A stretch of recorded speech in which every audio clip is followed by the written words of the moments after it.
joining us, and welcome to the Reptile Livingroom, featuring John Taylor of Herp House Magazine and James Tintle with ColdBlooded Publishing. The Reptile Livingroom is brought to you by Herp House Magazine, the premier digital magazine for the reptile hobbyist, and by ColdBlooded Publishing, your exclusive reptile media publishing company. Now, here are John and James in the Reptile Livingroom.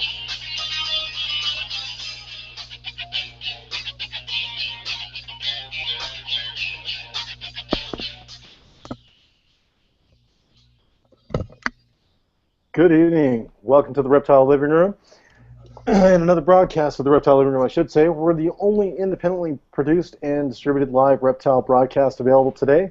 Each week we will bring you, except for this week of course, a specific panel of herpetoculture and herpetological respondents to discuss the various aspects of our community and current events impacting and affecting herpetoculture and herpetology. Reptile Living Room also brings modern day technology to our community through an interactive platform. Interact with our hosts, our guests, and other like-minded individuals on the Reptile Living Room YouTube channel live during the show. I'm your host, John F. Taylor of Reptile Apartment Group, and would like to also introduce my co-host of Tremendous Tricolors and ColdBlooded Publishing, James Tintle. There he is. Hey, James. How you doing, sir? Pretty good, pretty good. How are you? Doing all right. Doing well. You know, hanging in there. It's slightly warm today, more humid than I'm used to. But you guys deal with the humidity all the time down there in Florida, so you're used to this stuff. I'm a Southern California desert boy, so this is kind of weird for me. Yeah, I'm an East Coast boy, so we always had humidity. No problems there. Exactly. So let's talk about our sponsors for this week, or for this show, rather. We've got the Blue Maestro, of course, which I just received my new one. I'm very happy to say, from Kirsten over there at Blue Maestro. Got the new one today. Thank you, Kirsten. Did you get the blue one? No, or is it white? This one's gray, actually. This is the gray one.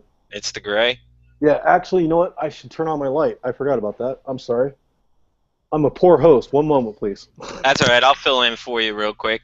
So we got Blue Maestro, and then we got reptilesexpress.com, your reptile shipping company. So reptilesexpress.com, visit them. If you have any problems, call Debbie over at Reptiles Express. Great company to ship your reptiles. They'll be getting a lot of business from me here in the next couple months, so make sure you visit them.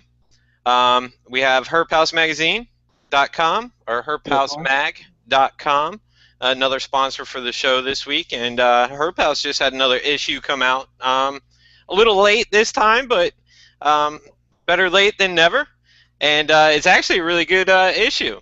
So check that out at herphousemag.com. What else we got, John? So there's the gray one now that you guys can actually see it. This is the Blue Maestro Tempo device. It comes in several different colors, actually. But this basically monitors all your temperatures, barometric pressure, and humidity. And they're just an awesome company. You can use it in incubators, in your enclosures.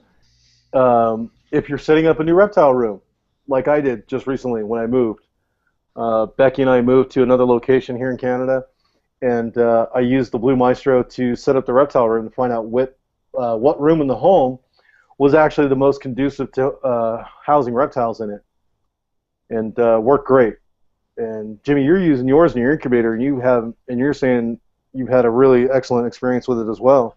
I am, and it's great because it records 30 days worth of temperature, and you don't have to be there. It's all Bluetooth to your smartphone, and here it comes. So it records 30 days. You can download that information, and you can put it right into your Excel formats. And that way you know how many days at what temperature, what humidity, what barometric pressure, everything on eggs hatching.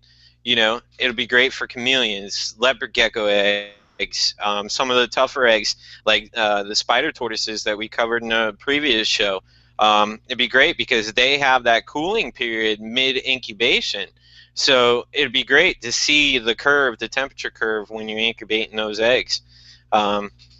I'm very impressed. There's a few things I'd like to add on to it, and Kirsten over there at BlueMaestro.com, she's working on them. Hopefully they'll have them out for 2015, all the little things that I'm asking. So, but I'm looking forward to it. Yeah, for sure. Did we mention Rachel, Happy Gecko's sticky situation? No, we didn't. We Okay, didn't. Rachel's another one of our sponsors, and she just got a new type of machinery. And I say machinery because I have no idea what it is. I know it's some really awesome printer that she's been wanting to do some other of her commercial projects, I guess you would say.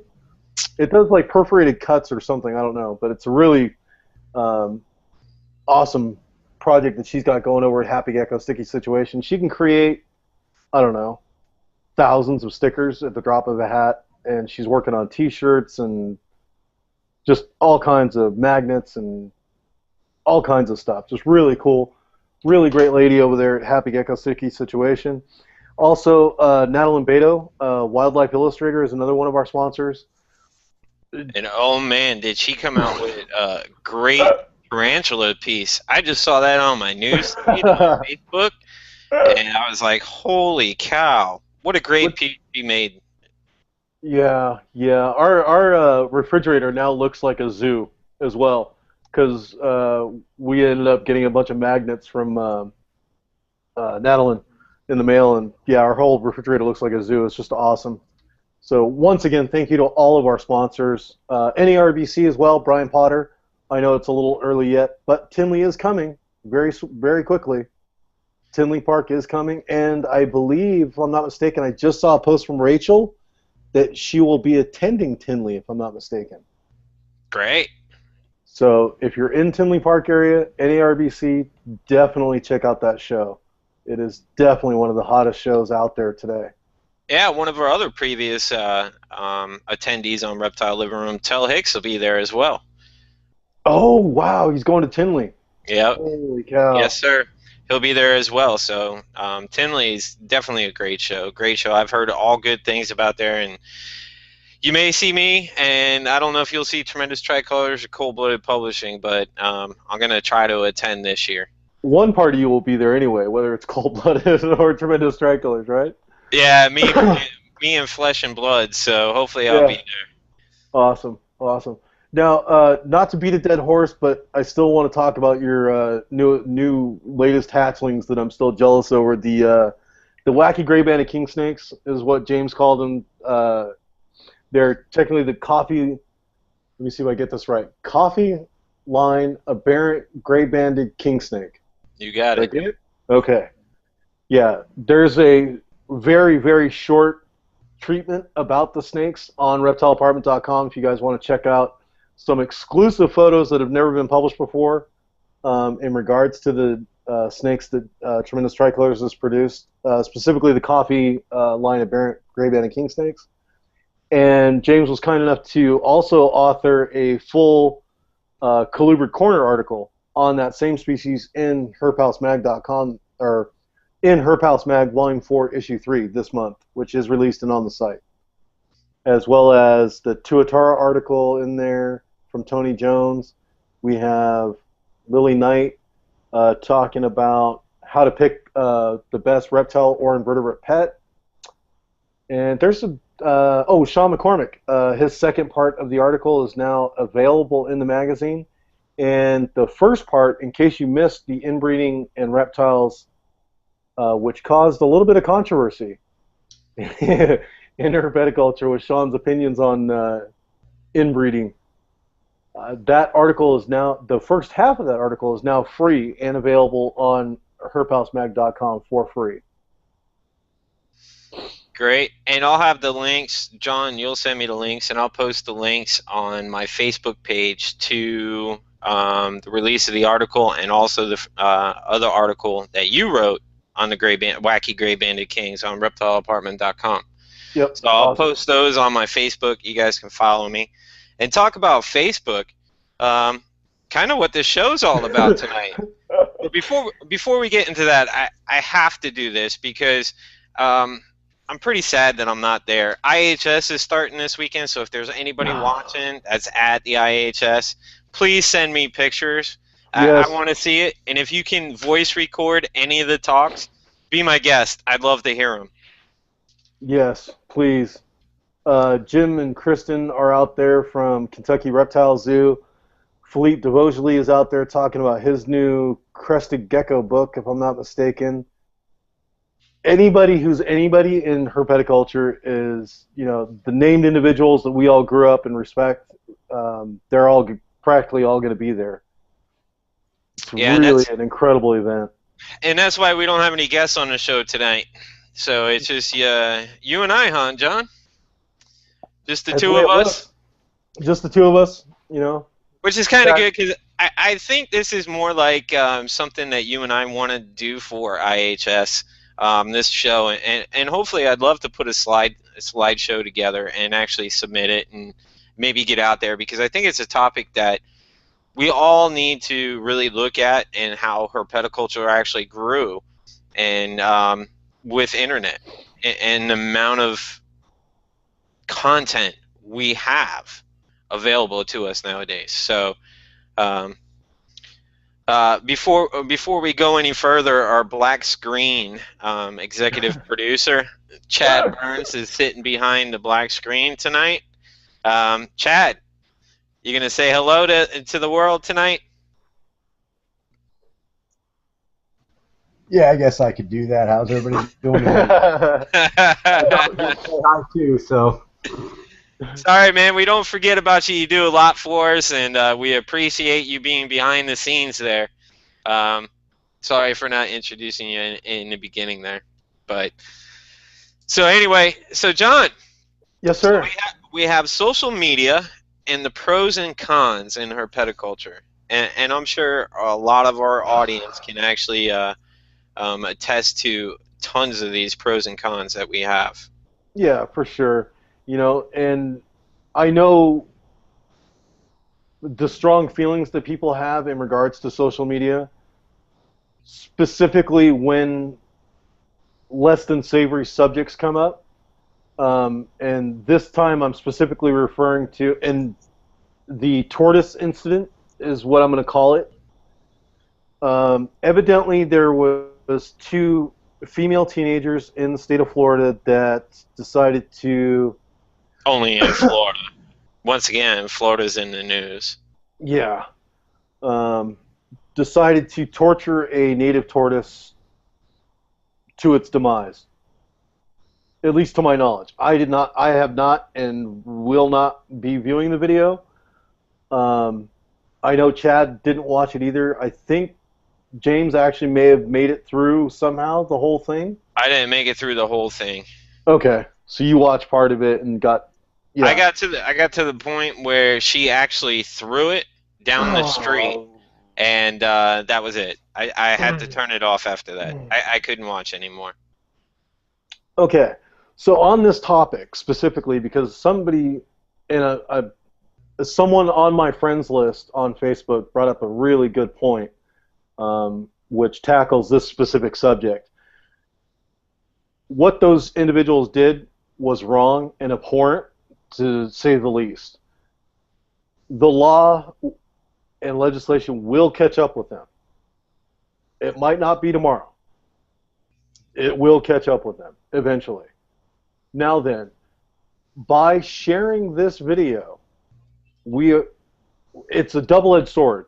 We are essentially shaming them and causing law enforcement to take maybe a more rapid look at what has happened.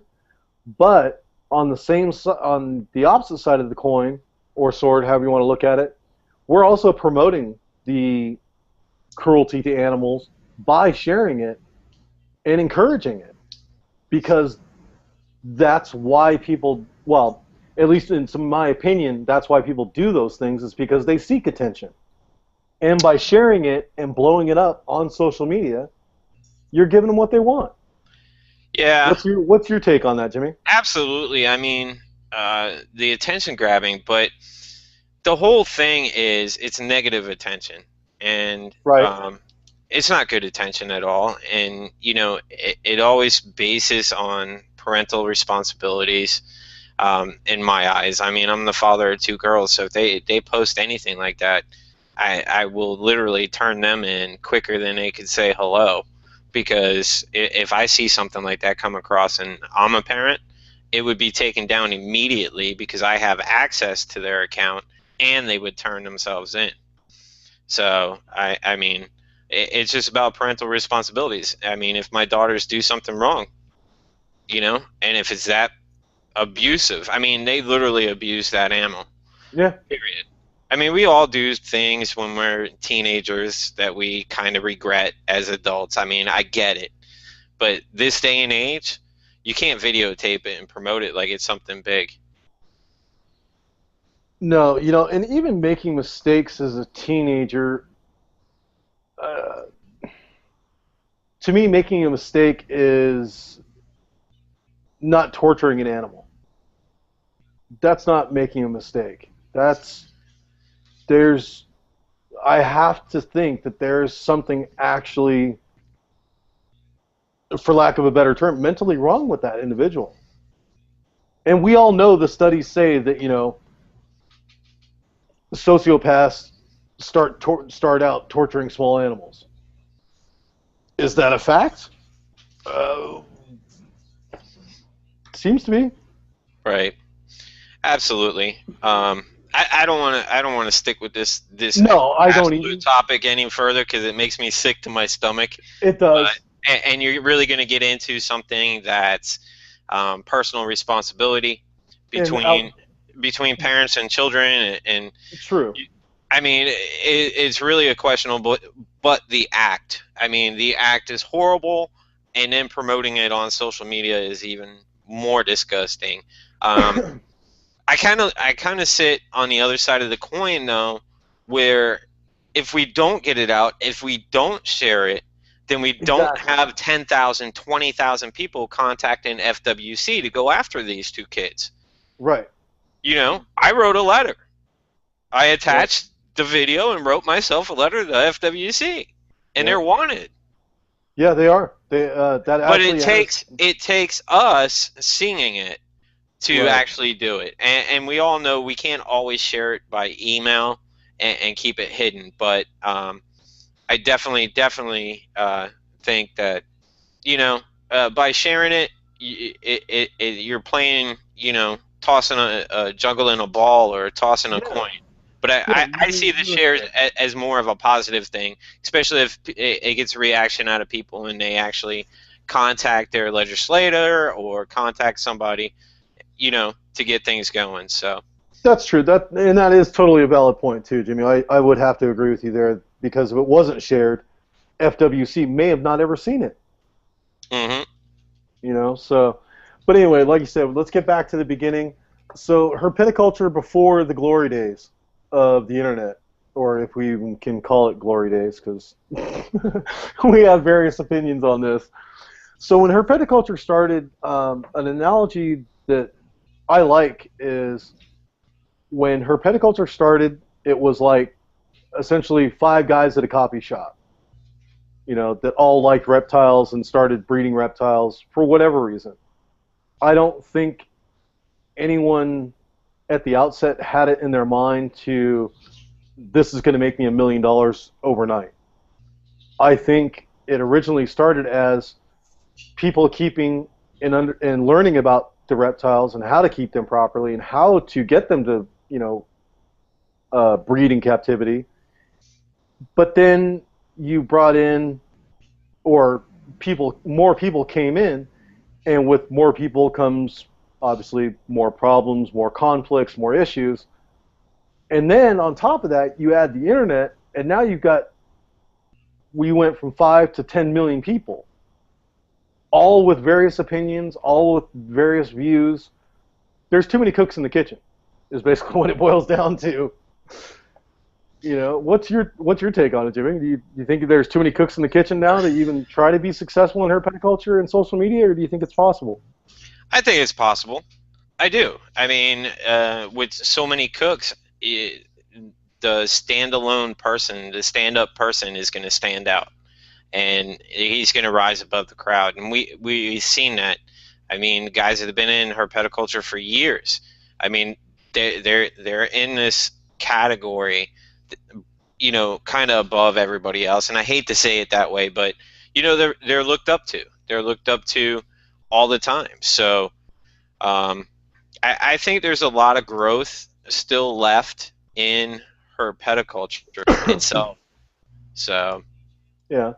Now, as far as one of the other things that I've noticed is more of the quote-unquote old-timers or named individuals, however you want to put it, the originators of herpetoculture either are or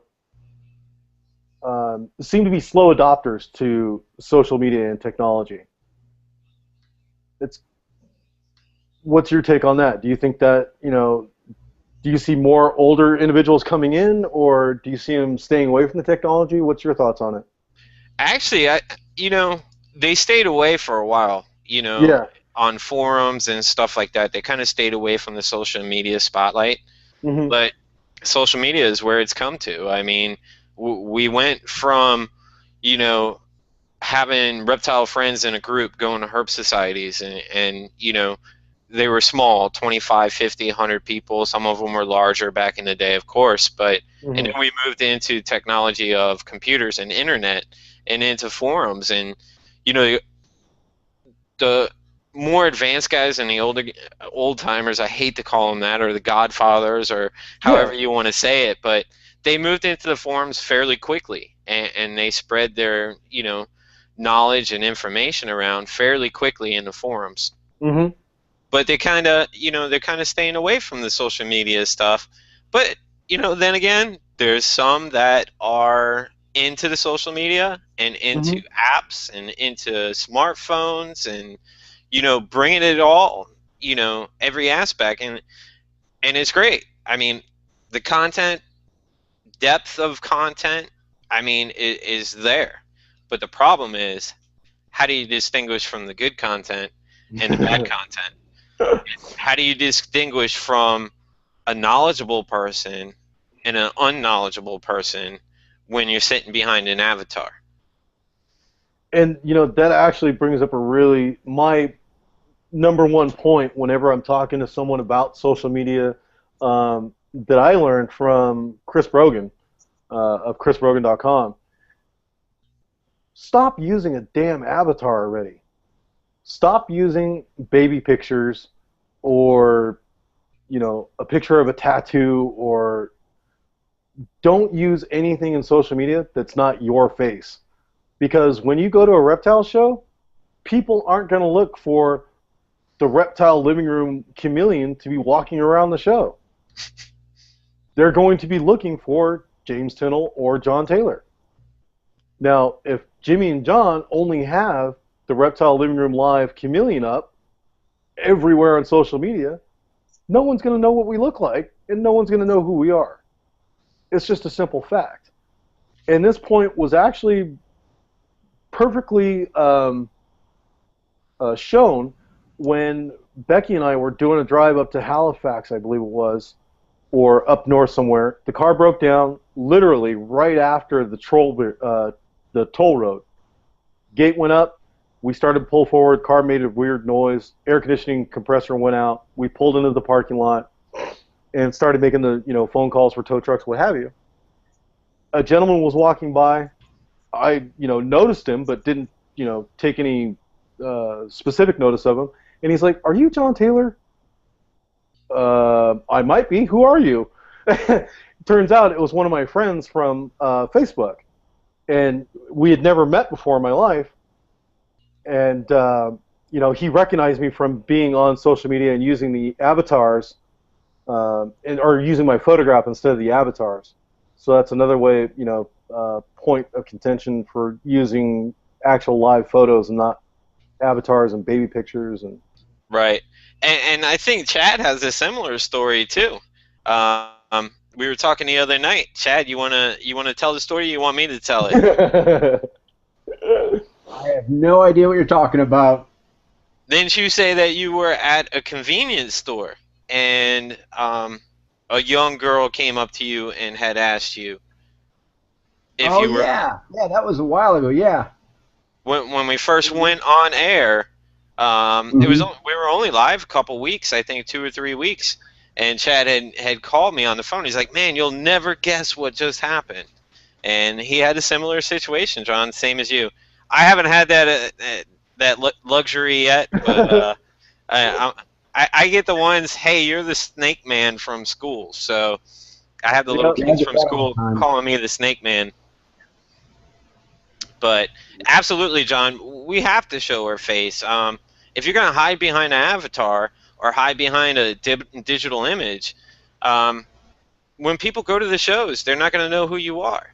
Yeah. And I feel like a total idiot sometimes because I'll go and I'll be like, hey, I see them online all the time, and I'll be like, oh, are you Chuck? And they're like, no, I'm not Chuck.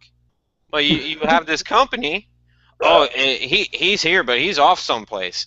And it's like, Right. well, okay, I feel like an idiot now. Oh, another good one is when it's a name like a name that's interchangeable, both male and female, like Stacy, for example, Stacy. Yeah, That could be male or female. And if you never make any um, comment or connection where you might, just randomly discover that that person was a female, you may be looking for a male, owner of the company or whatever. So, that could be another incident where you end up with egg on your face because, you're looking for someone that doesn't exist. absolutely. Absolutely. And sorry, I'm hooked on social media, so I'm kind of jumping around a bunch of computers tonight. Because, it is social media night here on Reptile Living Room. And I just saw Uzark just posted on Facebook, Florida teens wanted for torturing, killing rare tortoise.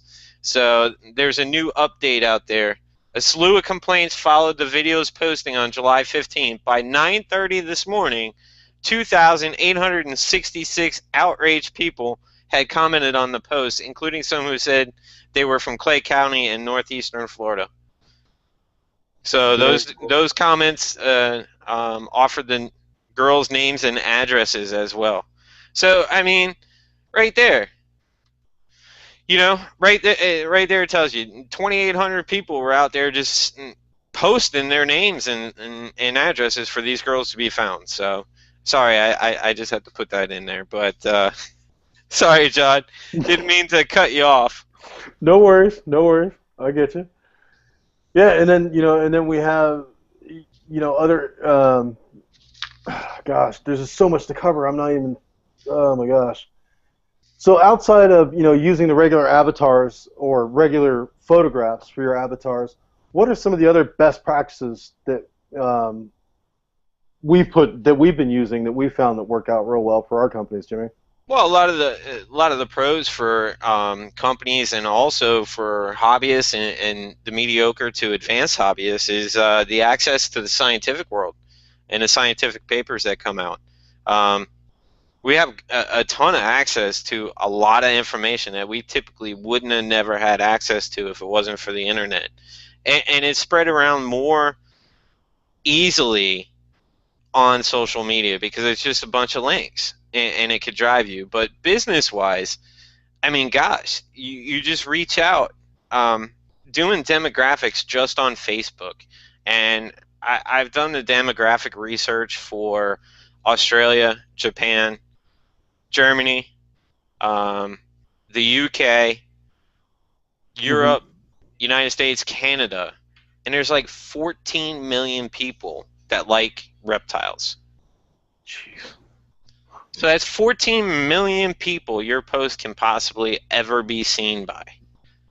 Now, is that number ever going to be there? More than likely not, because Facebook's not going to put it in front of every 14 million people. But you have access as a company as a 14 million person base. Right. I mean, that's huge. It's a huge network. Whether you're selling actual animals, products, Blue Maestro. I mean, perfect example there too. I mean, no matter what you're selling or offering to the world of herpetoculture or herpetology, you got 14 million people. You know, and that's something else that gets a lot of complaints is when you run a business and you're on Facebook or social media, you have to understand that, yes, social media, for the most part, is free. However, being free means they control what their audience sees because you don't control it. End of story. So when they decide that they're not going to share every single post you make with your fans or your quote-unquote audience, they can do that. And it's completely legal. Speaking of legal, anything you post on social networks, you do not own it anymore. As soon as it's posted to social networks, that network owns the rights to it. Absolutely. Now, people can call in and write me messages and whatever to try to argue the point. I would be happy, and I will provide links to every single social network, to the little part at the bottom of their contract when you sign up where it says that they own all your content. It's there, trust me. This means photographs, paintings, drawings, anything you post, they own the rights to it and will and can use it legally. The social media company can. Yes, yes. Other people can't, but No. the social media company, for example, Jimmy. Other people can use the image within that social media realm, Yes. and not be injured. So you can share the photo, you can share the article, you can share the information. But if you take that information off of Facebook and you put it on your website as your own, then you become liable for copyright Yes. infringement. Exactly. Exactly. And let's see. Oh, Cheryl Mitchell mentioned the internet has made it so much easier to research reptile care, yet I often find that people do not take the time to do this. When I first got interested in herps, there was no Google. This fact tends to make the heads of kids at demos explode, LOL. I went to the library, used the card catalog, and read those ancient tomes called books. I got a great question for our audience. Hey, go to YouTube in the comment section and tell me what that card catalog's name was. I want to see if anybody can remember it. I know what it is. I'll give you 10 minutes. 10 minutes to comment. I want to see who gets it first. And you know what? As a matter of fact, since we're doing this, I have Perfect question. What was that card catalog that was in the center of the library? It was this huge system. And what was it called? What was the name of it? Cheryl, thanks for the post on YouTube. I couldn't agree with you more on that. Ancient times called books. Actually, believe it or not, I think we still have a great deal of people reading books. It's just slowly disintegrating, and people are like, why do I need to buy a book when I can get it for free online? Exactly. Yeah. And so you got a prize over there, John? Yeah, I'm actually going to go grab it right now. If you want to talk about I sure can. The free versus premium editions of books and all that stuff. Absolutely. Yes, absolutely. Being an author, and the Guide to Honduran Milk Snakes is now available on Amazon. So if whoever's seen it didn't want to purchase it through us at ColdBlooded, you still can purchase it through us. But you can go to Amazon right now. You can order it, and just a hint for this show and for this video, Amazon has it for 10% off right now. Free shipping and 10% off. So that's Amazon's deal. But they have it for 10% off and free shipping right now. But back to the books. There's a lot of controversy on published material and good published material and bad published material. And there's also a lot of controversy on published material and what's free online. A lot of the stuff that we see published nowadays is actually fact-checked. I mean, it's peer-reviewed. It's sent to multiple people to be read to make sure that everything in that book is correct. And the authors spend a ton of time, usually 3 years. They spend 3 years, sometimes more, to fact check this book to make sure it's 100% correct, because they don't want to put it out and have everybody go, well, this is wrong. So look at it that way. These authors are putting together 3 years worth of their time to give you the information correctly. It only takes 3 minutes to type up a care sheet on the internet and share it. But it's not fact checked. So be careful on what you read and who you read it by, and fact check it. If you don't think something sounds right, make sure you fact check that information. Send it to somebody. Send it to me. Send it to John. Send it to reptileapartment.com. Sure. We'll find out if the information that's in that book is correct, or in that, care sheet. We love to hear. I mean, I have people send me stuff all the time. Hey, man, I heard this. Is this true? I'll be like, I never heard that, but can you send me where you read it? And they'll send it. So let's, even though the internet... Go ahead, and that's John. how we all learn. That's one of the other things I wanted to touch on that Cheryl had mentioned, is there was no Google, when we started and what have you. And a lot of people have a real hardcore tendency to become keyboard warriors. I've done it. I'm sure everybody else has done it too. Hold on, Chad. We'll get to your question in a second. Chad's just trying to win. Employees are not included, Chad. Anyway. Poor Chad. Yeah, really, poor Chad. No cheesecake for him tonight. A lot of us become keyboard warriors, and a point was made in regards to, for instance, poison versus venom. Yes. To the layperson, it's the same thing. Don't be a jerk trying to explain it to them.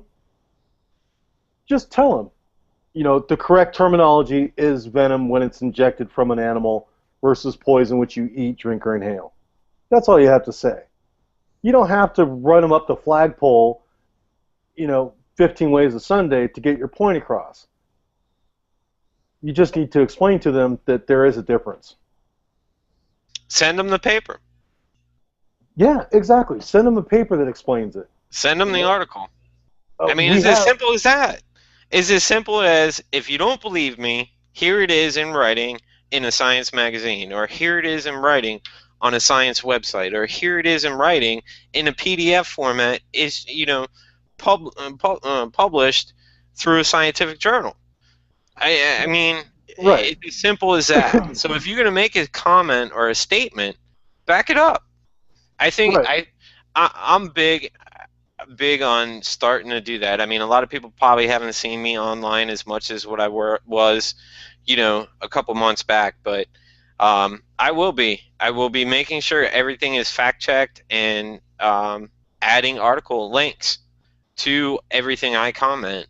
Because if you don't believe me, at least maybe I can send you in a way that'll pique your interest on reading something.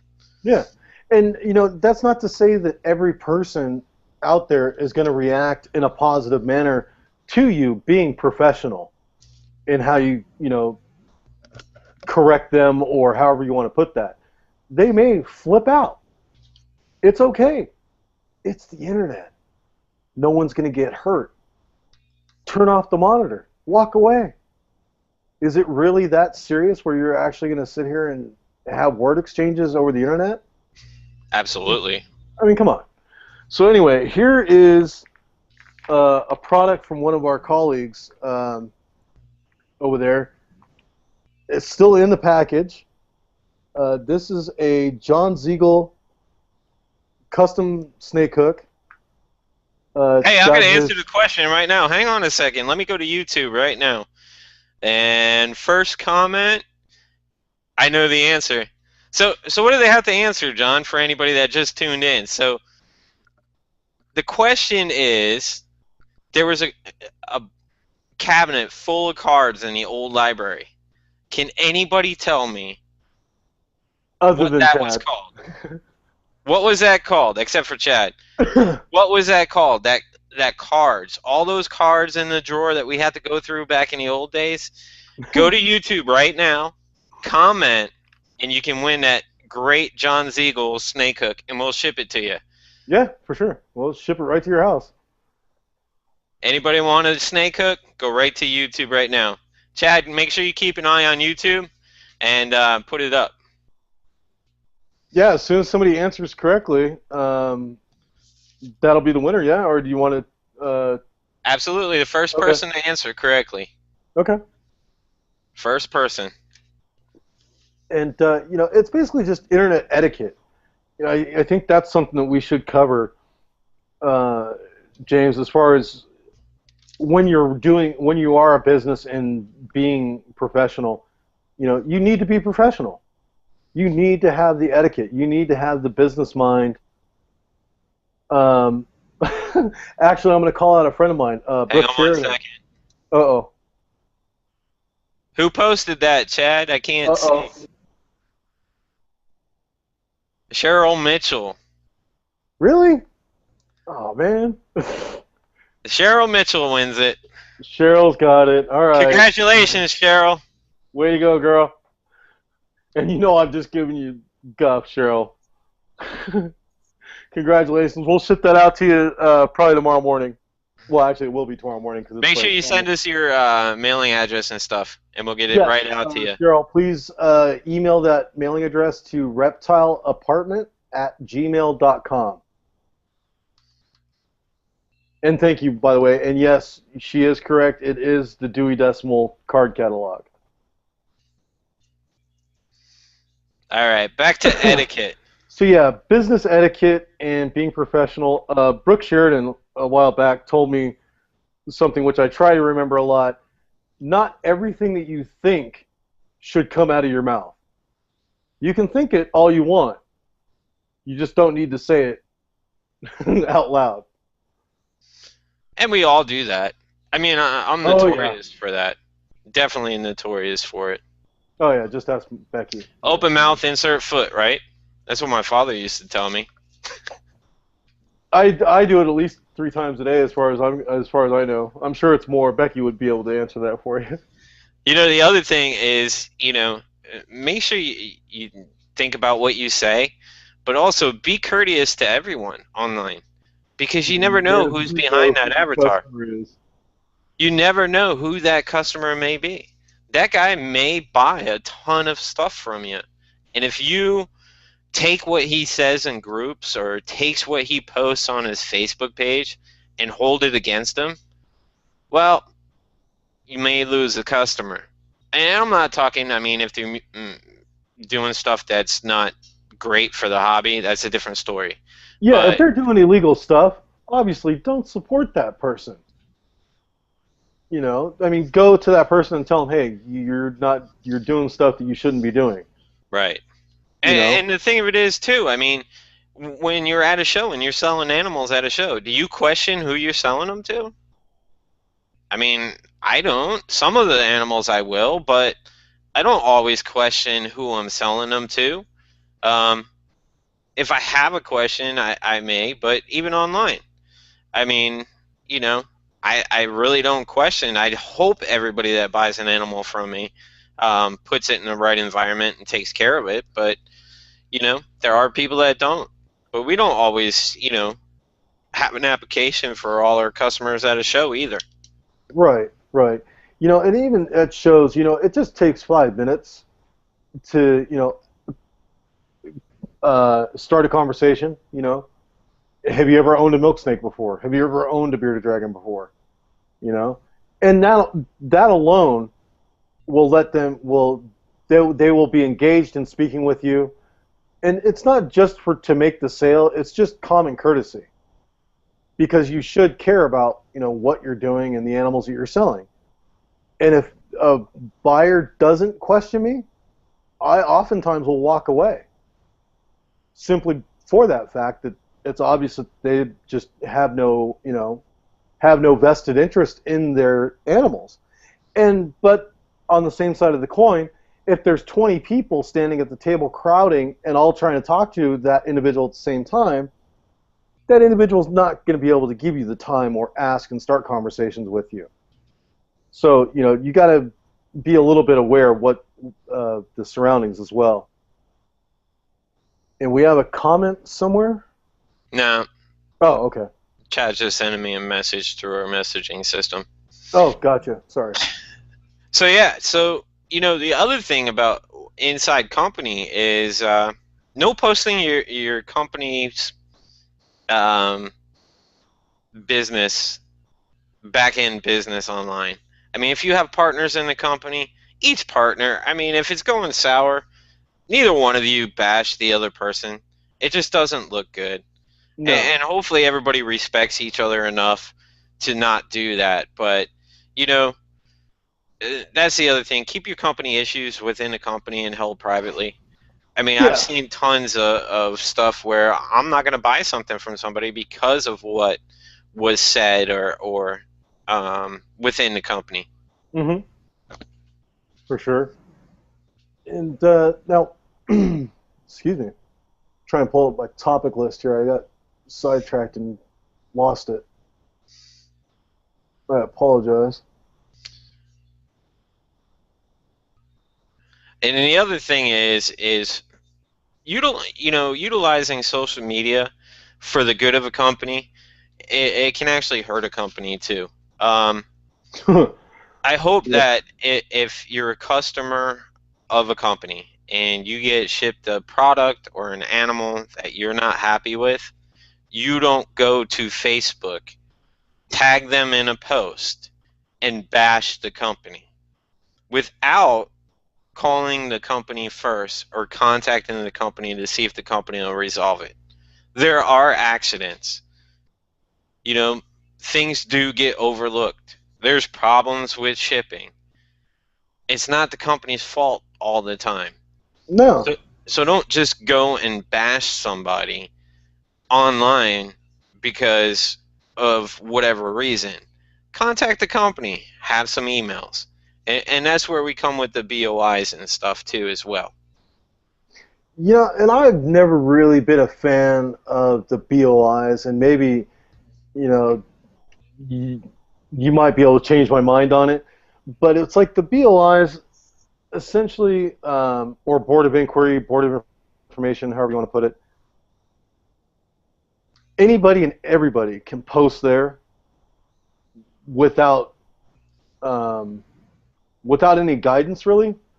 So they could actually make up anything they wanted and just post it, whether it's factual or not. And it's the onus of the customer to research that. So that's why I'm not a real big fan of the BOIs, because I've seen a lot of stuff happen there where it's just a lot of incorrect information has been posted in those before, I guess is the point. Yes, that's true. And you also get a bunch of people that hate somebody join the bandwagon and really smear campaign them. Yeah. So, with everything, there's good and bad, It's all about doing your own due diligence, really, in life, general. Yeah. I mean, I come from the financial world. Boy, some of the people that don't ever do their due diligence is beyond me. But, a guy calls you up on the phone and says, hey, send me $10,000. I'll turn it into $100,000 by the end of the year. You're going to be like, what? So do your own due diligence. I mean, find out the information. And yeah. Christine, I want to answer your statement on YouTube. You are correct. That is the cabinet that held the Dewey Decimal System.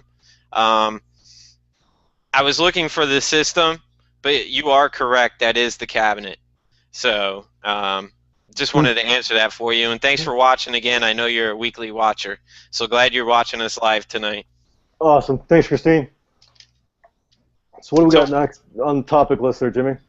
All right. As far as social media is concerned. So we're actually going to break down for this last hour of the show. We're going to break down all the major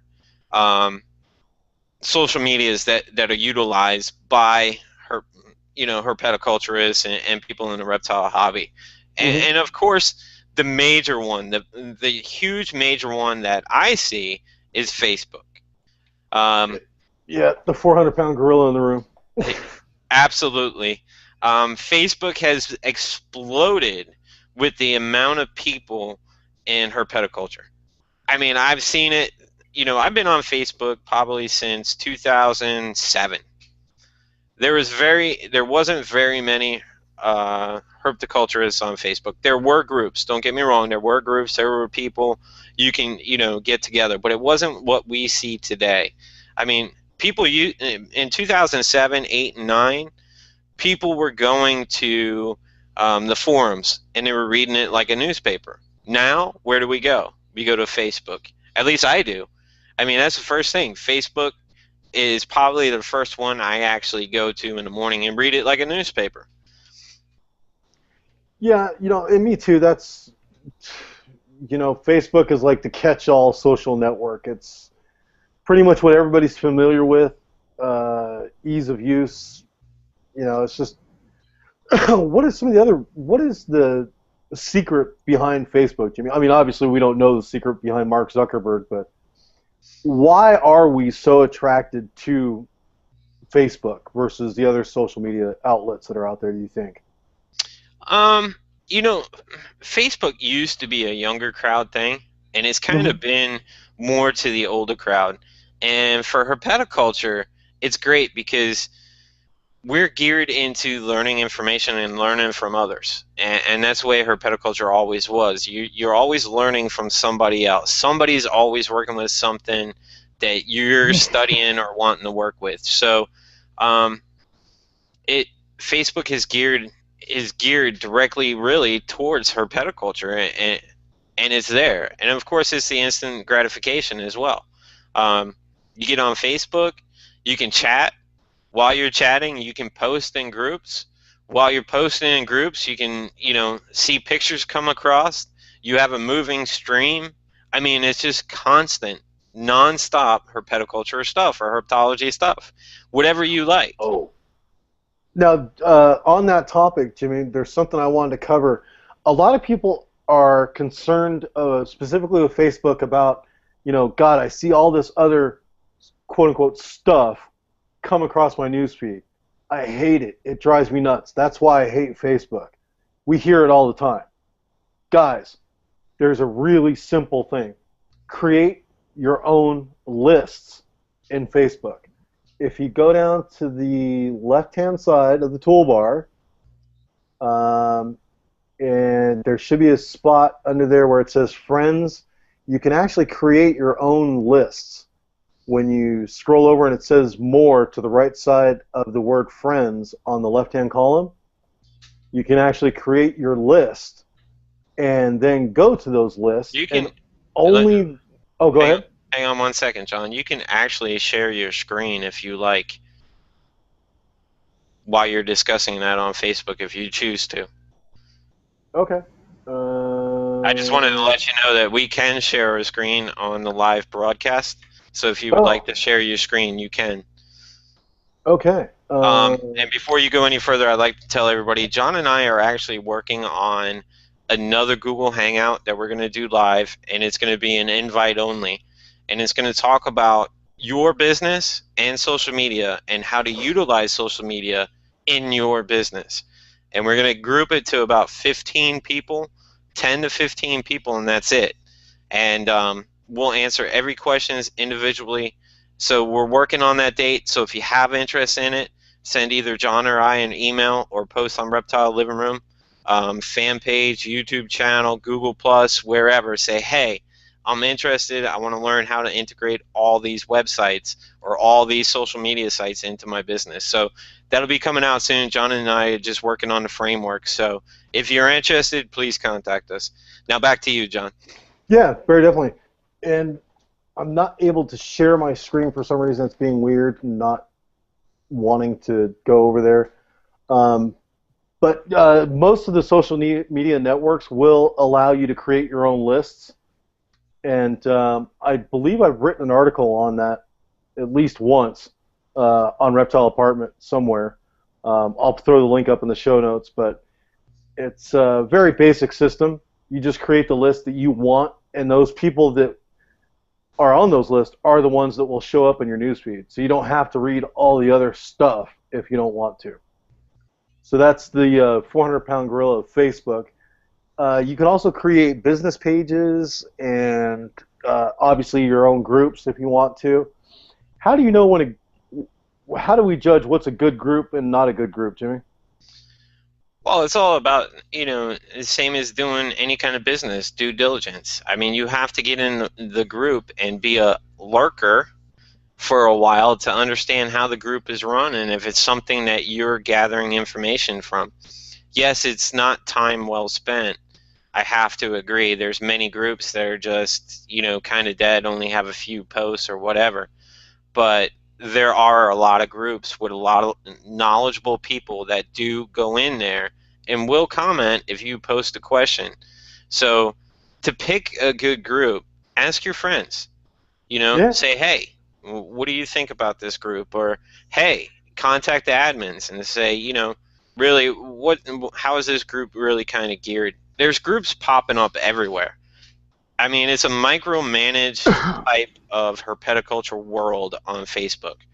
I mean, there's a group for rear fang snakes. There's a group for venomous. There's a group for Lamprepeltis. There's a group for Pantherophis. There's a group for turtles. There's a group for tortoises. And then you break it down. There's a group for this species and a group for that species, and then there's a group for rare reptiles, and then so you can really, really pick on Facebook what groups you want to be a part of and what piques your interest, and that's a great thing, and that's why I think Facebook is that gorilla for herpetoculture, is because it's itemized, it's micromanaged. You can get everything you want from it without going to someplace else, and then you have the benefit of being able to be on there and talk with friends and family as well. Right.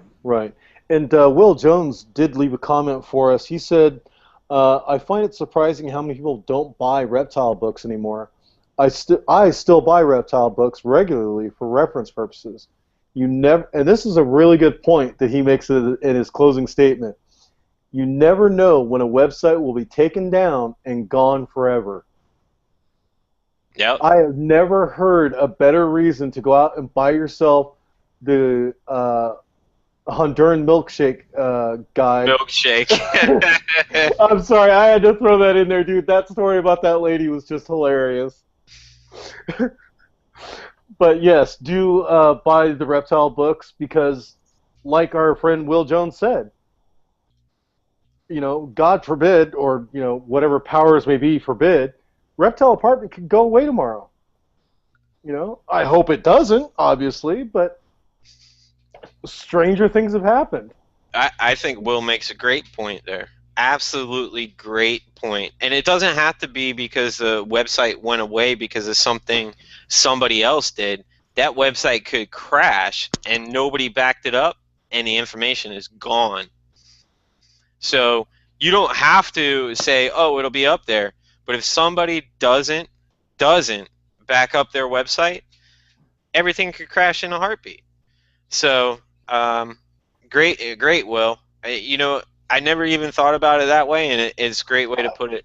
And, I never did either. And, of course, that obviously reminded me of one of my favorite books that I've purchased outside of, the Honduran Milk Snake Guide, of course. Written by Carl Kaufeld, The Keeper and the Kept. Snakes, The Keeper and the Kept. This is an original edition, I believe, from... No, it's not the original. It's 1969. So it's probably the second or third printing. But, Carl Kaufeld didn't have internet access. So he had to write books, and that's the only place that information is available now, is in that book, as well as the TFH books and, other books that are currently available. And thank you again, Will, for that great opportunity to share that comment. You'll never know when a website will be taken down and gone forever. That was just awesome. And then Cheryl Mitchell follows up, who won the John Ziegel Snake Hook with, I tell people to not just go with the first website or care sheet they find on the internet. I tell them the same, check with others, check sources. that kind of thing. Circles and G plus will work. And Circles and G plus is kind of like the list thing in Facebook. So that was another Absolutely. comment that we had. And we'll get into G plus here in a minute. Let's finish up with the pros and cons. So we're talking about Facebook being having all this information, how we get together. It's great. We talked about being an internet expert already. Don't be an internet expert on Facebook. No, don't join Facebook, slash around a bunch of misinformation, and then change your name like 2 days later. Not cool. You're not helping out any kind of hobby or any kind of person. But that goes with that goes with anything on Facebook. I mean, if you have another hobby and you're on Facebook with the other hobby, you know how all that goes.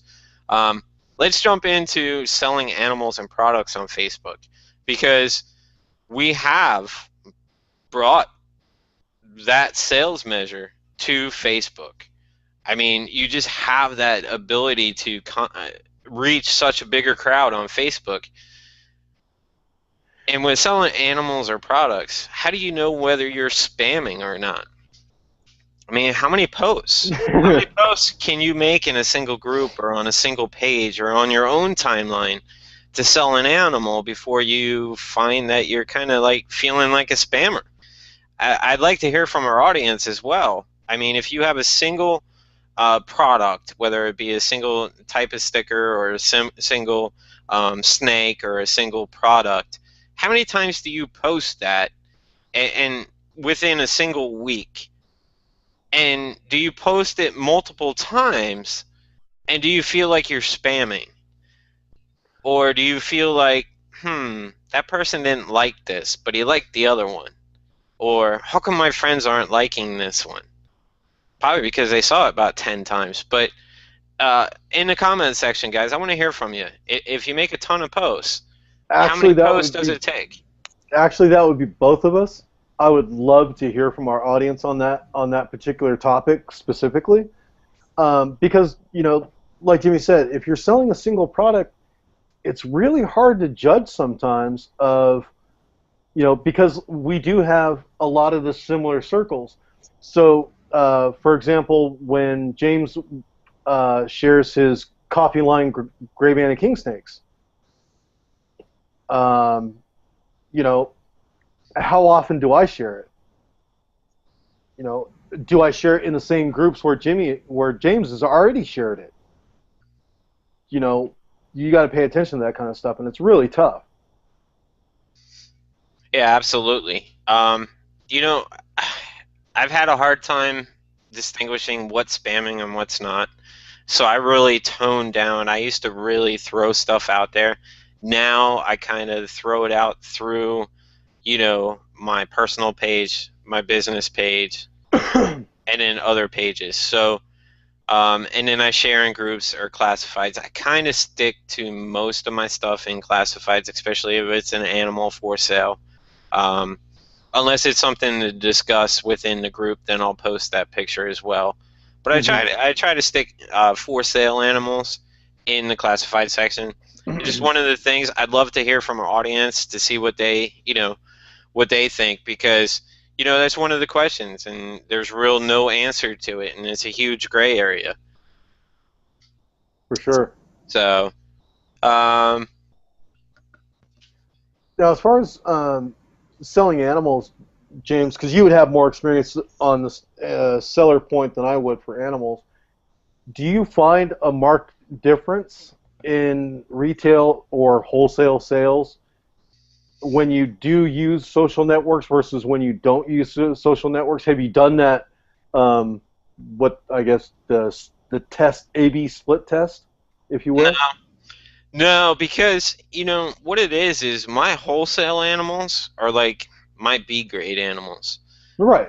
I mean, so they get wholesaled out if I decide to wholesale them. Sometimes I don't even wholesale them. I just hold on to them because it's such a popular item that I may have or animal I may have. But really, I mean, I've been contacted by wholesalers through Facebook. Hey, those are great. Can I order 50 of them? No, sorry, man. I only produced like 6.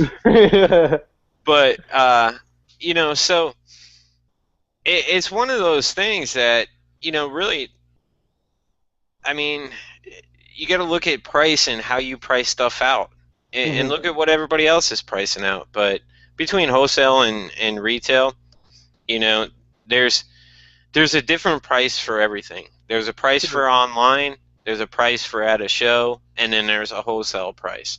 So all my animals actually have geared three prices: a show price, an online price, and actual wholesale price. And I'll get into more of that and how to price your animals based on that in our closed door meeting.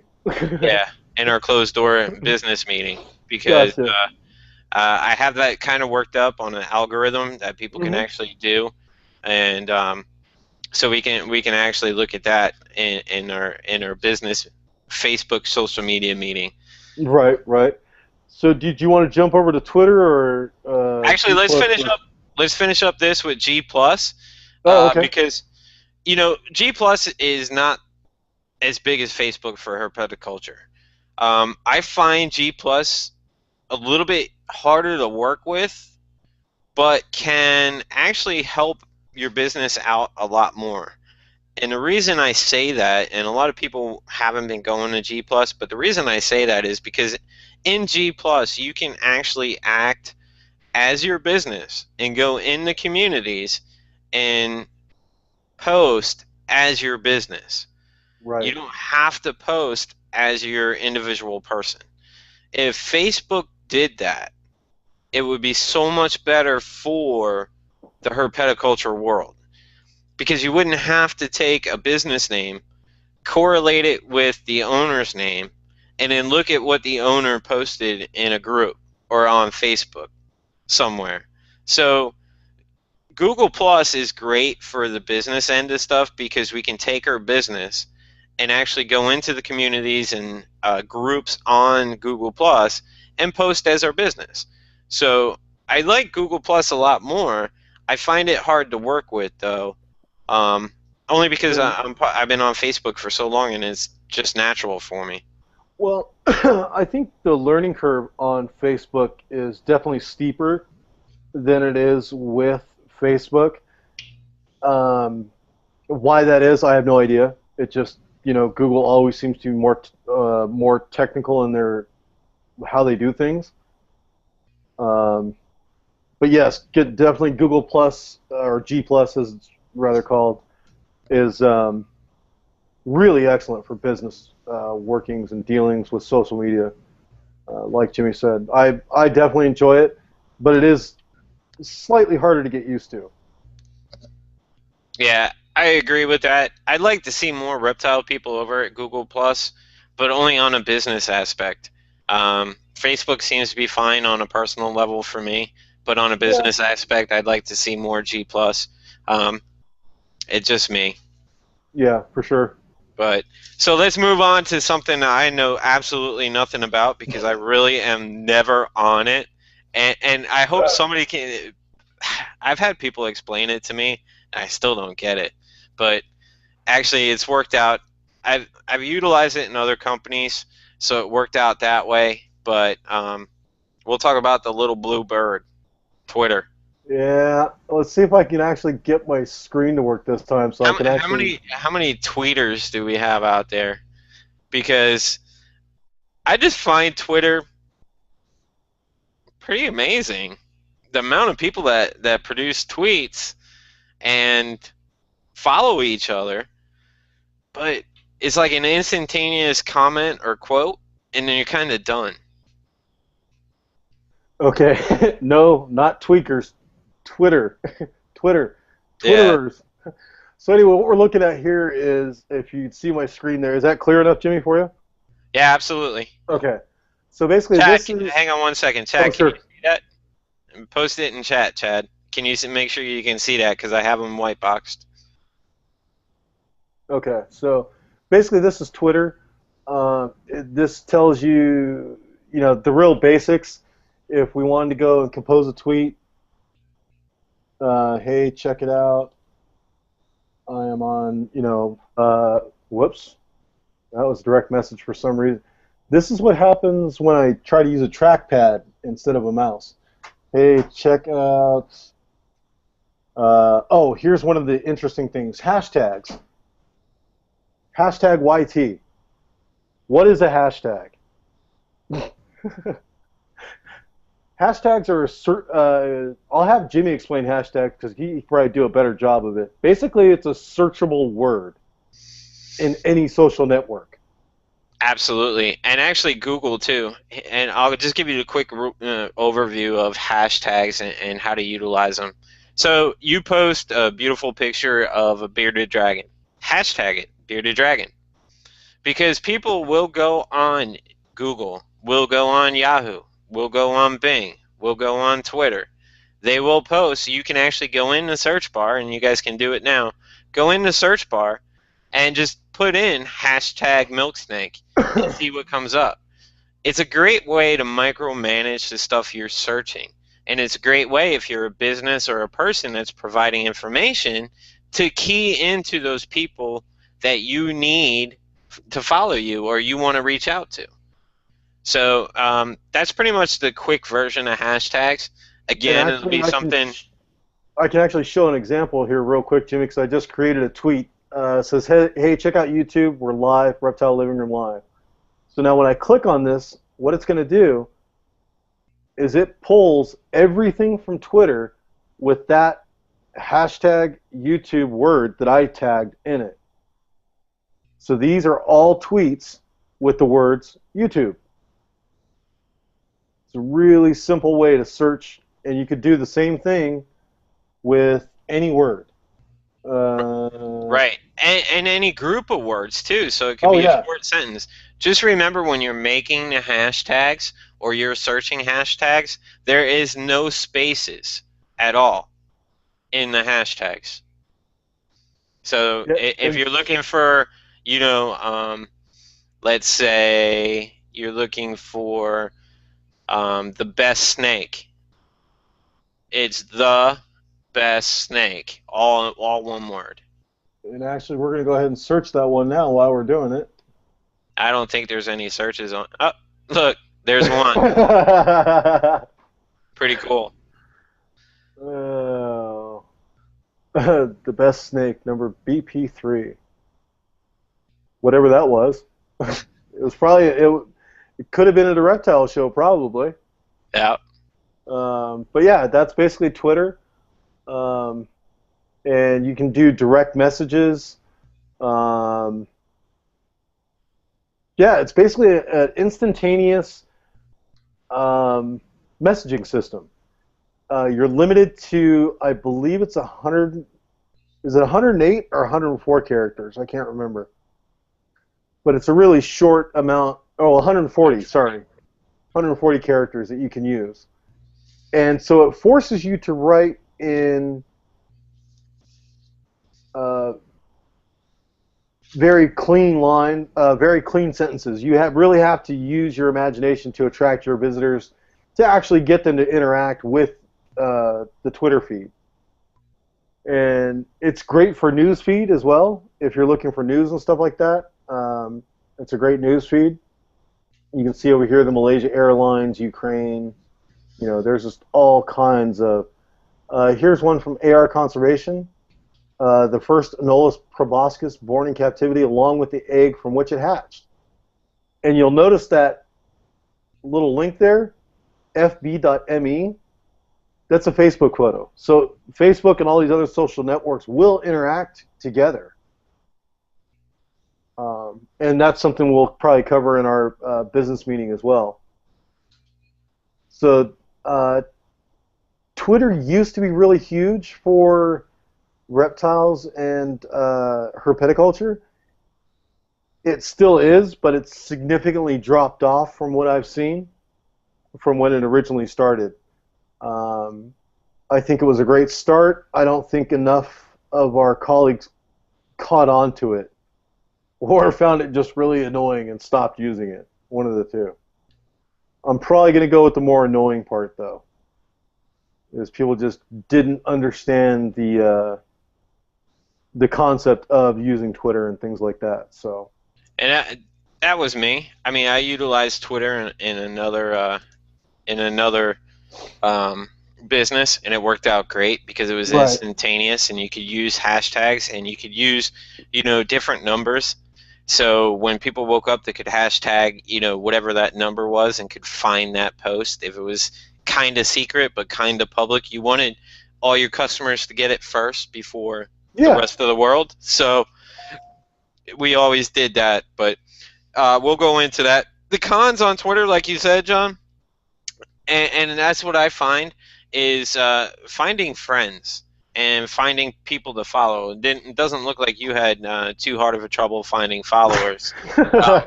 My Tremendous Tricolors, which is at TTRICOLORS, so T Tricolors on Twitter. I have 26 followers, so I'm a little bit behind there, but I'm bringing Tremendous Tricolors to the world. And Twitter, the other thing that's really nice about Twitter, the international connections that you can make. I think Jimmy touched on this a little bit. You can reach literally 14 million, Jimmy, on Facebook? Okay. Yeah. So you have access to all these people, and it's really awesome to help out one another. For instance, person over in the UK had a question about a bearded dragon with an eye problem, and I gave some advice. Said, hey, just wipe it, with a damp cloth. Keep an watch it for 24 hours. See if it gets worse. If it gets worse, take it to the vet. If not, it's probably no big deal. Did as instructed. Next thing I know, I'm getting a message that says, I'm a great guy, thanks for all the help, this, that, and the other thing. And it's posted publicly for everyone to see. That alone, people seeing you interact like that and being professional, that develops relationships that will last a lifetime. And that's what built the tribe for James and I, myself, is helping people out. Social networks are incredible for helping each other out. Yeah, so it's not always about the cons of, not understanding the technology and what have you. The technology is there, and it's very easy to use. It's just sometimes there's a steeper learning curve. Absolutely. So let's move on from Twitter. Let's move on to one of my newest favorites. And I got this one from my kids because I actually follow what they do. But my newest, hey, Nadalyn Bieto, thank you for following me on Twitter, by the way. So my newest social media stuff nowadays, and some of you in the audience probably have seen it, is Instagram. I mean, I follow it because it's geared to the younger crowd. And, of course, my children are on it, so I'm on it anyway because I'm following what they do and everything else. But Instagram, take a picture, post it. Piece of cake. They have photo editing software in their actually smartphone app. It's great. I have a lot of followers, and I can tell you I've actually made sales from Instagram. So if you take great pictures with your smartphone, great, post it. It's a great way to get your animals out there. And so it's just an instant photo sharing site. So you don't have to upload it or anything like that. You just, boom, take the picture. You put it in, you can take the picture within the app itself, or you can take the picture and load it up from your gallery. It's great. Yeah. Short labeling, too. I mean, I keep everything pretty much short on that one. So, and it works just like Twitter, too. So you can use hashtags, @ symbols. So if I wanted, to tag John in a photo, it would be at John's Instagram, name. So, which, John, I don't think you have Instagram, do you? I do not, but I believe the business does. Okay. So I think Reptile Apartment actually has an Instagram.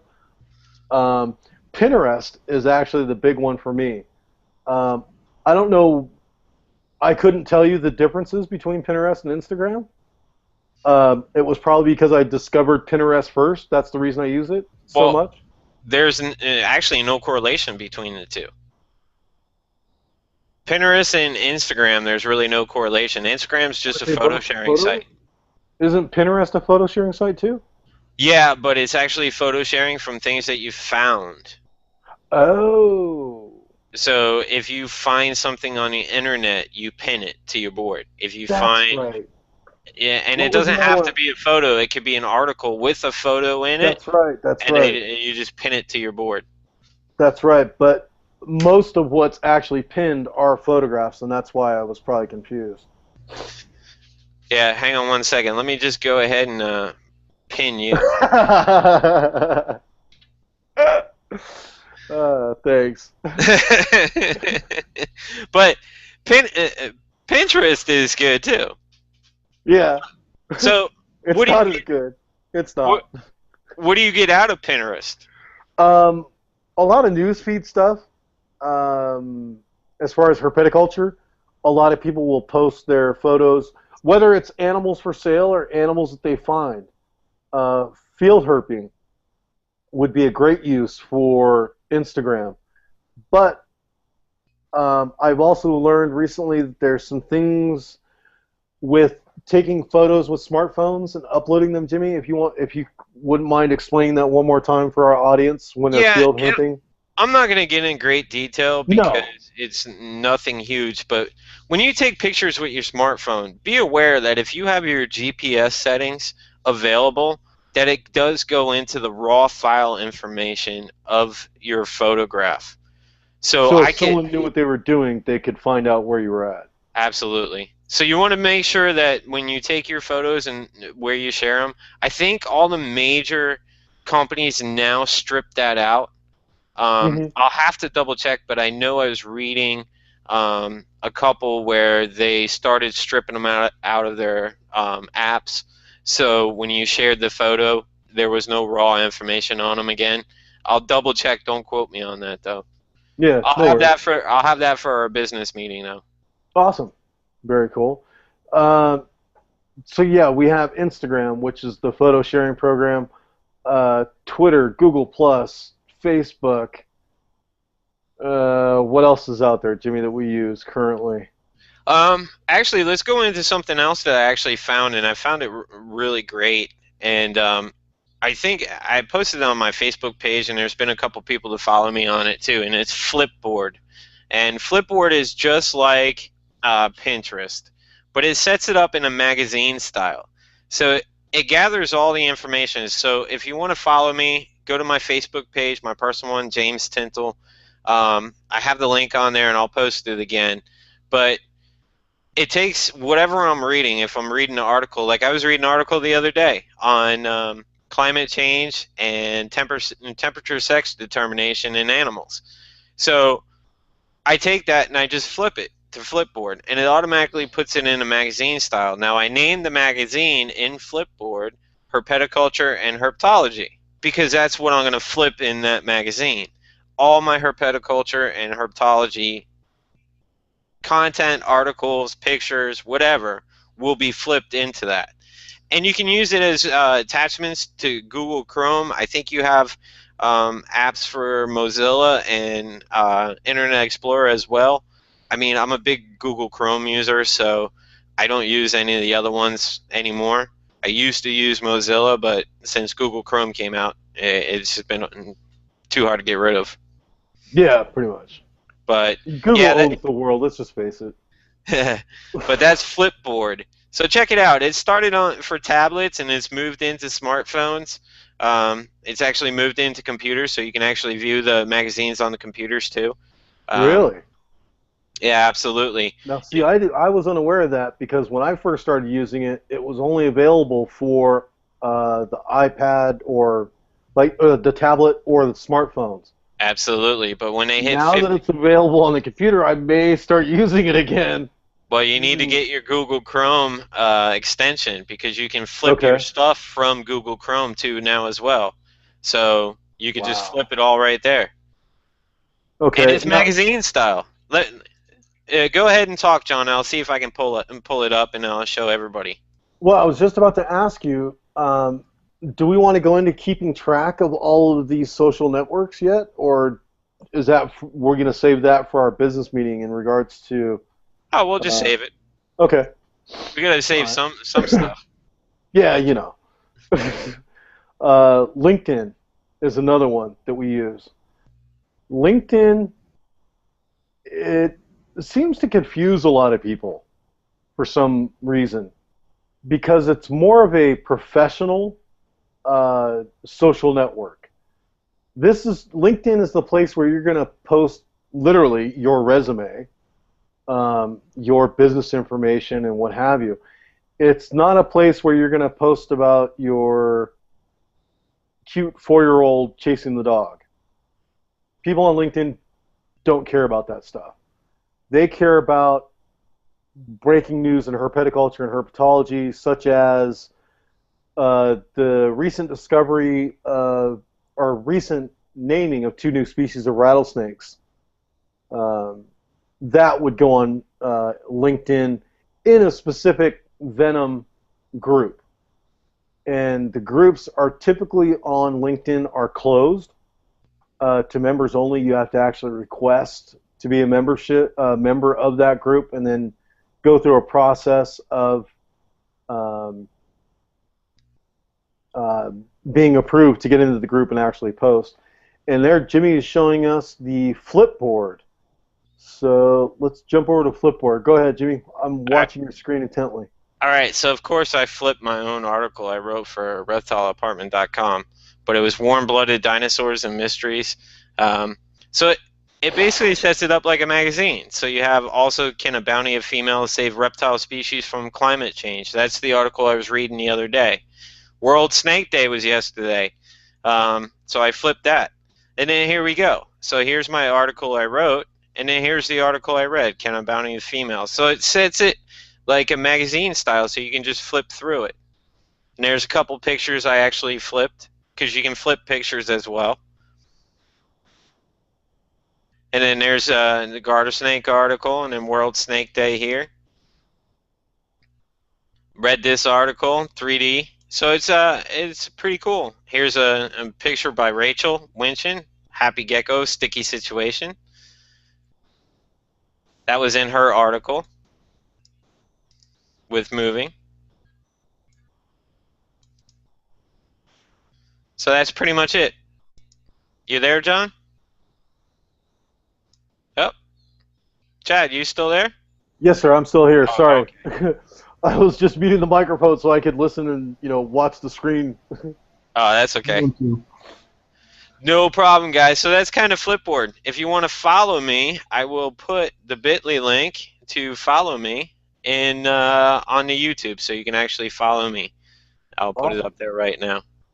So I'm a social media guru tonight. I got all kinds of stuff going on. So thanks for commenting, everybody. Keeping me busy. So what else we got, John? So I got Flipboard. You talked about LinkedIn. Yep. Professionalism in LinkedIn. I mean, that's pretty much what it is. I don't do a lot of reptile stuff personally on LinkedIn. And I actually do. And that may be because of my venomous predilection towards venomous species. There's a lot of stuff over there in some of the groups where a lot of venom research is being shared, or not research, but maybe the projects that people are working on are being shared. So that stuff is really interesting to me. I love hearing about new projects that people are working on, and there's oftentimes people will ask for help on certain projects. Like conservation officers are over there all the time, talking about, hey, we're going out and doing this field study. Anybody want to volunteer? Volunteer to chase reptiles? Are you kidding me? Who wouldn't want to do that? And a lot of those opportunities only come up on LinkedIn. Are you going to, be making a killing in sales over there? Probably not. But you're going to develop one heck of a following if your professionalism is up to snuff. You're going to develop some great relationships from using LinkedIn for sure, in my opinion anyway. Now, Jimmy, did you use LinkedIn in your past professions at all, or? Yeah, absolutely. Okay. It was huge. When I was in the financial world, it was a big thing. Yeah. And because when I was in the financial world, I think that's why I don't utilize it so much on the reptile side. Yeah, So makes sense. So any more comments over there, Jimmy? Or I'm just replying to Cheryl. Cheryl's got to run off to the radio station. So if anybody wants to catch one of her reviewers, Cheryl Mitchell, she's got a cool radio show. It's on WFHB.org. That's W, F is in Frank, H, B is in boy, .org. It's a late night show, so if you're up late, go ahead. She actually promotes Reptile Livingroom on that show for us sometimes, so it's pretty cool. awesome, very cool. And Cheryl, your snake hook will be going out tomorrow, by the way, again. And let's see, Will Jones, and he's got another comment tonight, and his comment is, where sharing advertisements for an animal is concerned, what I think helps is if you have multiple pictures of the snake and other reptile for sale and use different pictures in different places that you are posting it. That prevents people from feeling as oversaturated when seeing the same animal over and over in a group that they are in. I do this even when just posting pictures of my own animals to display. In general, I think posting an advert for an animal in the same place more than twice a week is overdoing it. Just my 2 cents. So, thanks, Will. Actually, that's great. Great advice. Change it up. Change the pictures up, and it's definitely great advice. Nanolin Bieto, Wildlife Illustrator. I will get with you and let you know when John and I actually do the business show. So I got you on the list. Thanks. And also, I only use Twitter when I link it with my other social networks. That's cool. I mean, Twitter is really cool, and how they can do that, Natalyn, is we can post stuff to Facebook, put it on Twitter, post stuff to G+, put it on Twitter, so, or vice versa. If we tweet something, it can automatically go to our website, go to our, social media accounts. So let's see, we got anything else in the comments section? Christine Kilroy, I have said a lot of things and done some stuff that is now permanently part of the internet. People need to realize that a lot of potential customers will research their name before buying an animal or animals. They look for feedback, whether it to be positive or negative. So your past actions can definitely have an effect on your future dealings. Absolutely, absolutely, absolutely. The cure to that is if you do make a bad dealing, or if you do have an issue that came up that wasn't resolved in a manner that 90% of the world thought it should have been resolved in, you have to continue. People will still buy from you. People will still say, wow. You have to make yourself get up over that hump again.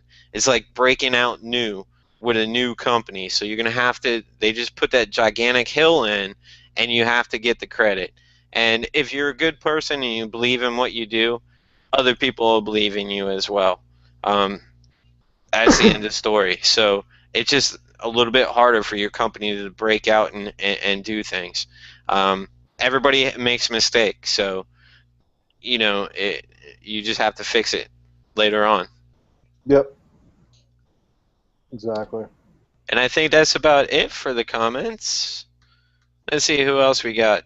I think that's it. Chad, you got any comments across social media? I'm not seeing any at this time other than what I was seeing in the comment tracker. All right. Well, cool. I don't see anything on my side as well either. So, John, we got anything else we want to touch on social media? Well, there's a lot more that I want to touch on, but we have, like you said, we have to save some of the stuff for the business meeting. So, I think we're good to go. Well, I don't want Reptile Livingroom just to promote a lot of business ways. I want our audience to contact us. I mean, be in contact with us. John and I will answer any question you have about any social media stuff. Oh, yeah, for sure. Just give us a few days, because some things do take priorities. And don't worry, we will get back to you. It may not be that second. It may be, that night or 1 o'clock in the morning. I mean, John and I were working together on a project, Sunday night. Actually, Monday morning at 1 o'clock, 2 o'clock his time. Yeah, we started Sunday night, or Sunday morning, and actually went into Monday morning, I think. So, you know, that's the thing. A lot of people, will PM or comment or send me a private message, and if they don't hear back from me in 2 hours, they're PMing me again. And hey, I'll get back to you. Life goes on. I'm not always, even though we're all connected to social media by our fancy little phones here nowadays, it does take a minute out of my day or playing with the kids to answer that. And we do have family lives, and family lives are more important than business lives. And if we don't control that, it'll hurt us in the long run. So. And Chad, also too, feel free to contact Chad. Chad, he just sits around and eats cheesecake all day. It's not like he actually does anything. Yeah, I'm waiting for my cheesecake in the morning. And that's totally a lie. Chad does do a lot for Reptile Living Room. We just like to give him crap for it. And Jim, I just ate your cheesecake, bud. Well, you best have some on the plane when you come down for Daytona. Oh, too funny. Definitely, you got it, man. As long as they let your customs or airport with it. Oh yeah, now, TSA may get you. Yeah, really. Speaking of disconnecting, how do we disconnect from the social media, Jimmy? That's one of the biggest things, and it's actually an issue that I personally had. Because when you run a business and you're an entrepreneur, you get the impression that you have to be there 24/7, 365. That's Absolutely. not the case.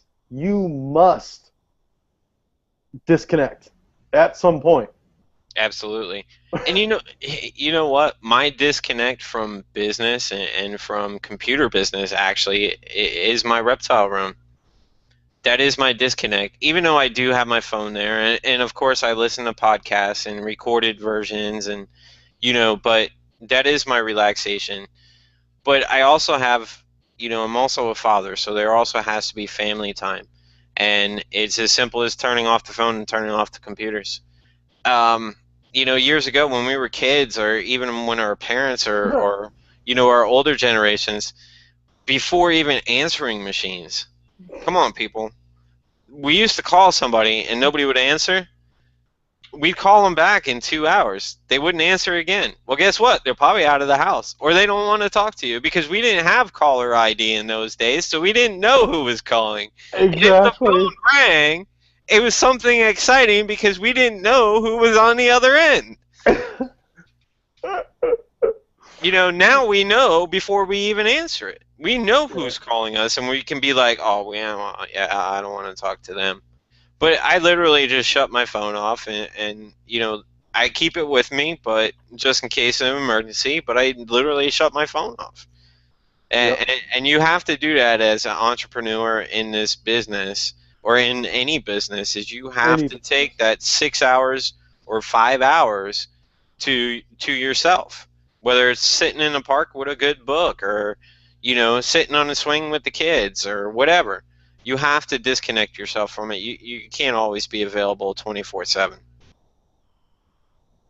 Very sage advice. Trust me on this, folks. Yeah, Lots of bad things can happen when you don't disconnect.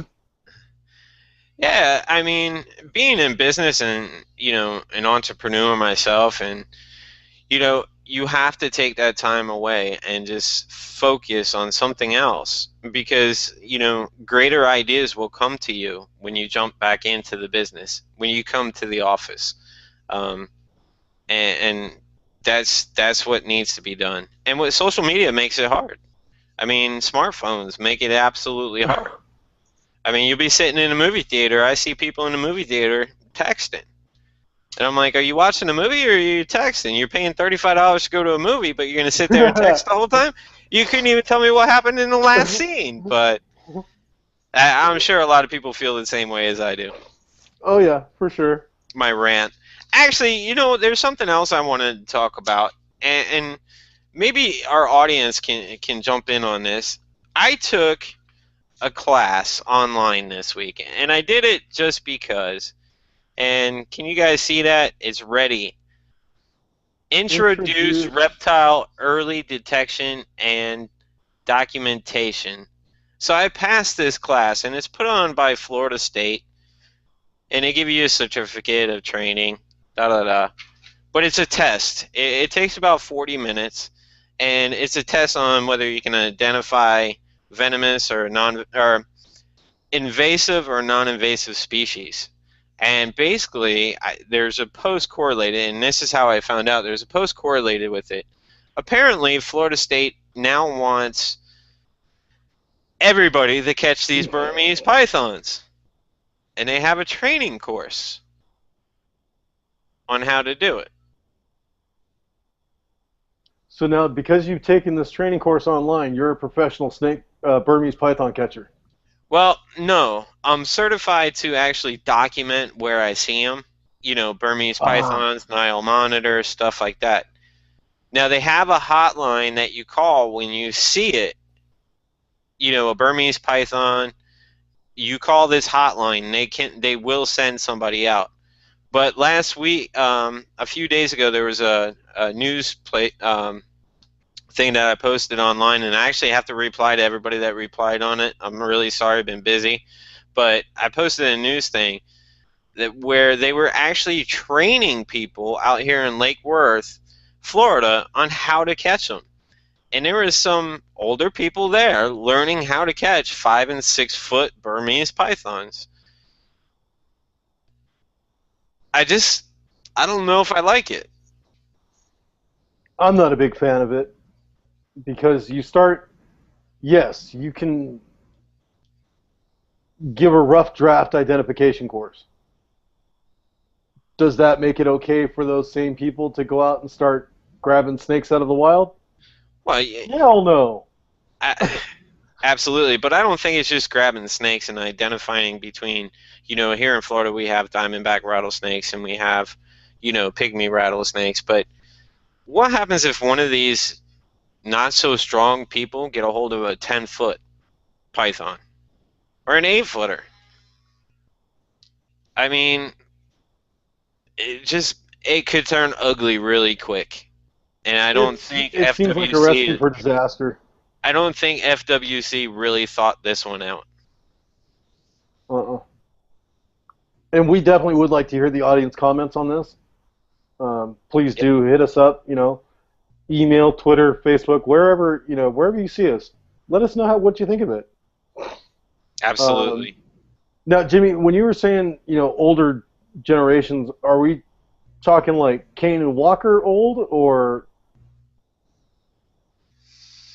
No, like I think I would have to guess the ladies. There were ladies in there, and I would have to guess maybe late 40s, early 50s. Okay. But yeah, handling large constrictors or any large reptile for that matter, in my personal standards, if it's over 6 foot, get another person. I don't care what it is. That's just my personal safety thing. I don't know. What's your thoughts on it, Jimmy? Yeah, absolutely. I mean, if you don't think you're going to be able to handle it, it's best to leave it for somebody else. Yeah. But I was just really surprised to see the FWC do that. I'd like to hear everybody's comments. I hope I don't know if I'm in the same boat as John and I, but, if you want, anybody can take the course. It's free. It's called READY, Introduce Reptile Early Detection and Documentation. Go ahead and take the course. Send me a message or post some stuff on Reptile Livingroom Facebook page or YouTube channel or whatever, and let me know what you think of the course. I'm kind of iffy on how well it was put together, but it takes about 40 minutes of your time. Check it out. It was just another thing that I wanted to grasp hold of tonight. Interesting. And like I said, I only did it because I wanted to see what it was all about. Yeah, and plus you do all that education stuff out there in your neck of the woods anyway, so. Right. You know, always, never hurts to promote more education if it's the proper education. And there you go, doing your due diligence and all the other topics that we just talked about. So it kind of fits. Absolutely. Absolutely. Very cool, man. All right. Chad, you got any topics you think we should cover? Or did we grasp them all on your note page there? I think we got them all. Nice. All right. Oh, we forgot one. We did? Tumblr. Tumblr. Yeah, I still have yet to figure that one out. Have you tried it yet? Yeah, I actually got it, and I know I got it pretty much down pat. If you want to know about Tumblr, I'm not going to go into it right now, but if you want to know about Tumblr, contact John or I, or leave a comment below that you want to join the business, social media and herpetoculture, to understand how you can utilize social media to your benefit as a company, whether you're selling products, whether you're selling animals, whether you're selling, toothpaste, it doesn't matter. If you own a company and you want to utilize social media in that company, contact John and I. It'll be more geared to herpetoculture, but we're open to every company as well. So leave a comment below with your name, and I will contact you with the date when we have that all set up. Yeah, and definitely, like Jimmy had said, it's open to any company because the principles and aspects that we're going to cover aren't just herpetoculture. It's more towards social media and how to manage it, with a focus on herpetoculture, but you can take the same techniques and use them across the board for any business. Absolutely. All right. So if we got everything covered, in closing, thank you for watching tonight. Look forward to seeing you next week here on Reptile Living Room. John, you got any late shout-outs? Late shout-outs, Reptile Owners of Canada, one of my favorite Facebook groups. I almost said my favorite, which it probably should be, but I don't want to favoritism anybody. So Reptile Owners of Canada, Cat Mac started that group up. If you're in Canada and own a reptile, you must be a part of this group. There is literally a wealth of information and knowledge in that group. Very professional people, 99% of the time. Cat does not put up with any stuff going on in that group. Definitely one of my faves. So big shout out to Cat Mac over there at Reptile Owners of Canada. What about you, Chad? Chad, you got anybody you want to shout out to tonight? Oh, he may have found what he was looking for. All right, cool. Hey, you guys everybody can grab us on social media, Twitter, Facebook, G+. LinkedIn, Pinterest, Google+. Check it out. Search our names, search our businesses, whatever it might be. Looking forward to seeing you on social media. And until next time, this is Reptile Living Room. Thanks for tuning in, folks.